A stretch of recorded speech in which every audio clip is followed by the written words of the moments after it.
This week's 48 Hours investigates the murder of a prominent attorney. Last year, Melody Farris was convicted of murdering her husband. The remains of Gary Farris were discovered in 2018 on their 10-acre Georgia farm. But at her sentencing, Melody Farris made a stunning accusation, and we mean stunning. Correspondent Peter Van Sant spoke with her in an exclusive interview. In July 2018, Detective Daniel Hayes of the Cherokee County Sheriff's Office was summoned to an unusual crime scene, a body found in the ashes of a burn pile. I had never personally responded to a call like that. The victim was identified as 58-year-old Gary Farris. Forensics would later show he'd been shot prior to being left there. Investigators learned Gary was a wealthy Atlanta attorney, married to Melody Farris for 38 years. They'd raised 4 children together. Was the Farris family a happy family? No. A lot of bickering, a lot of fights over money, a lot of jealousy. Melody doesn't deny the family drama. It has been called the Ferris wheel, and it was, but it was our Ferris wheel. It was our life. Investigators learned Melody had been having an affair. Son Scott says it had been going on for years. She thought she was smart enough to hide it from everybody, but we all found out, we all knew. Including Gary. Scott says his mother spent lavishly on her affair. Hayes says Gary warned Melody he'd had enough. We found text messages where he confronted her and said, your spending is done. We got to get a handle on this. About a year after Gary died, Melody was charged with his murder. We, the jury, found guilty and facing life in prison, she shocked many in the courtroom at her sentencing. I want the world to know who did this. I know Scott killed his father. It's the perfect murder.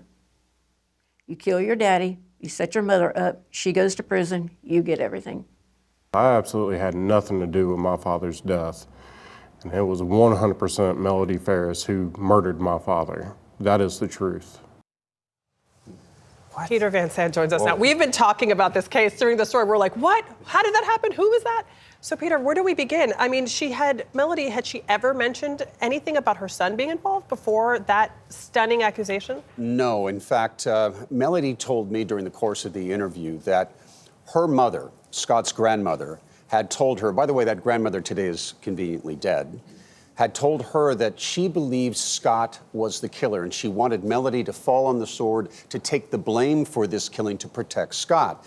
Well, after she was convicted, apparently she felt that promise had expired, and it was during the sentencing hearing that she dramatically says, not me, it's him. My child. And it was stunning in that courtroom. You could see the entire family physically reacting to this accusation. Do investigators think it's a credible accusation on any level? They do not. There was an extensive investigation that lasted about a year. Detective Hayes, the lead investigator on this, told me that the evidence always took them back to Melody. And what they do know, based on their timeline as to when Gary Farris died, the only person on the farm that day was Melody. Where do the Farris siblings stand on all of this? This is a tough thing because it's created some division in the family. There's 4 children. 3 of them, including Scott, believe that their mother is the killer. And Amanda, the youngest, she testified at trial that she believes her mother is innocent. Since the conviction, she hasn't spoken to us. Oh, wow. So what's next? Well, she's been sentenced to life with the possibility of parole in 30 years. She'll be 94 at that point, but she says this fight is not over. She will not rest until she is freed and her son Scott is led off in chains. Oh my goodness. I mean, shocking. And trust me, during the course of the story, I go after her on this. Right? Wow. Well, we want to see it, Peter. So we will all be we will all be tuning in to your report, The Ferris Wheel in 48 Hours, tomorrow night at 10, 9 Central here on CBS and on Paramount Plus.